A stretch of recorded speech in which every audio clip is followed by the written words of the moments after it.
It's a story that just keeps getting better and better. Hey, it's Matt Mitchell with RedCounty.com, editor of the Alachua County edition of RedCounty.com, with a new edition of Election Pulse Florida. We're going to get into a little routine starting tonight. As the first Friday of every month, I will discuss the new developments in the U.S. Senate race to replace Senator Mel Martinez.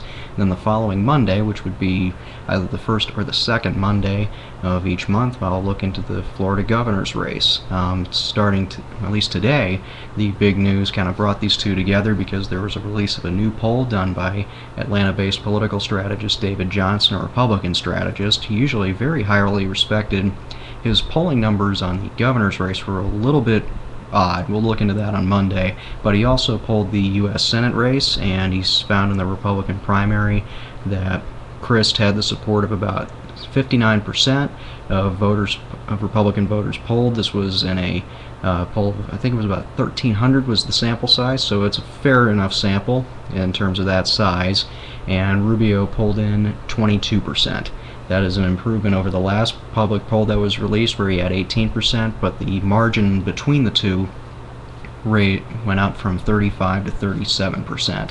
This is going to be a very critical month for Rubio and Crist because this is the final month of the second quarter of the FEC reporting period for Q2 2009, and it's going to be it's going to be a great way to observe the impact of one of the biggest dynamics in this race, and that is the impact of the establishment support that Governor Crist has and the backlash, the pushback that we've seen from Republican activists, REC, and the blogosphere. What is their power? What is their ability to monetize their, essentially, for lack of a better word, rage over the National Republican Senatorial Committee and the Republican Party of Florida coming out so heavy for Crist, so fast out of the gate against Speaker Rubio? Can they channel that frustration into, monetary gains for Speaker Rubio, and can they do it in raise enough money for Speaker Rubio to combat the machine that Governor Crist has set up on his side? That's going to be the big story over this coming month. The period ends on June 30th, and the numbers will be released sometime around July 15th. That's usually the time it takes for the FEC to process everything, allow the campaigns time to make amendments, and report them properly.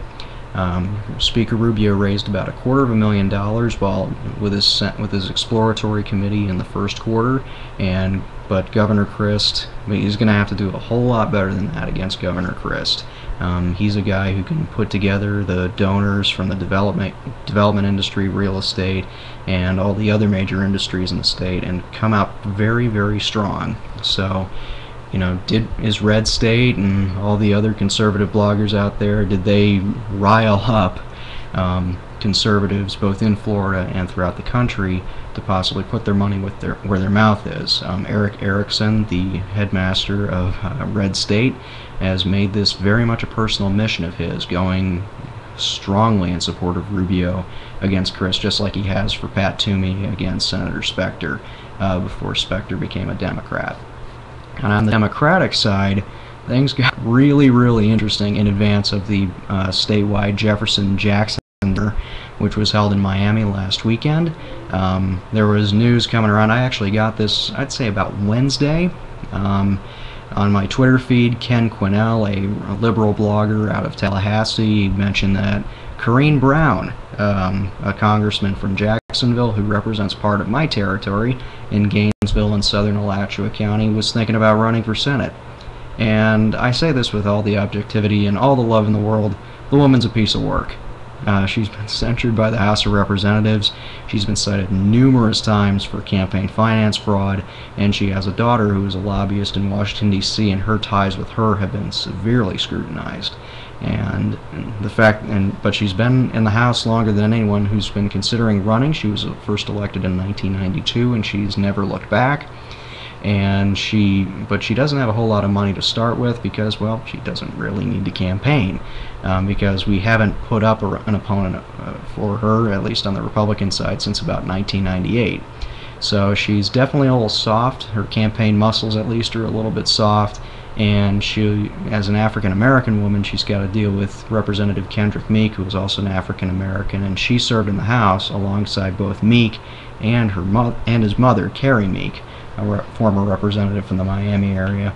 So that makes for an interesting dynamic, but this really kind of came out of nowhere. The Jacksonville press has been kind of following it a little bit for the past couple weeks because she mentioned it a while ago, but she's really, you know, she's just got a lot of things you could attack her with.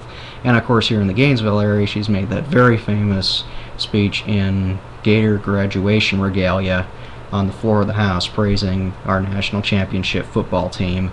And if I try to do an impression of it, I would get in a whole lot of trouble because I'd look like a racist. So I can't.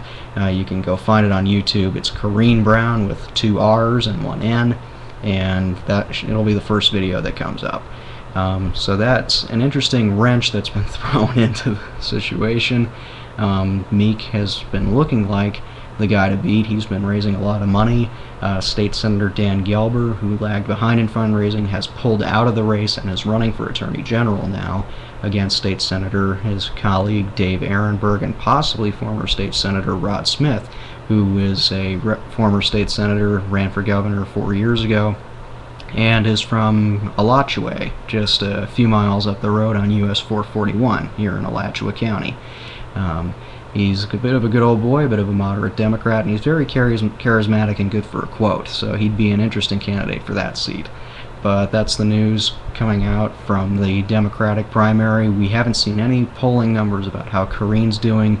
She claims she's done a poll, but she didn't say how good or how bad she was doing, but certainly she has opened up an exploratory committee, and she's going to have to kind of re-educate herself in the fine art of fundraising. She probably won't get a whole lot of money by talking about how the Bush administration was a racist bunch of white men, but that's just kind of what she does in the House, and she referred to the Bush presidency as a coup d'etat. That's what got her censured by the House of Representatives.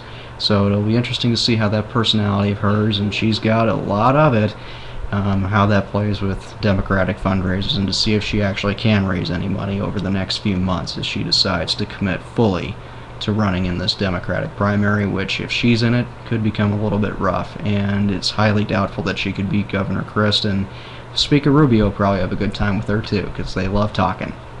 But that's all the news for the U.S. Senate race. Like I said, come back this coming Monday. We'll be breaking down the Florida governor's race and the news on both sides of the aisle, and how that very interesting race is shaking up. So until then, I'm Matt Mitchell with Election Pulse Florida, and y'all have a great evening. Bye-bye.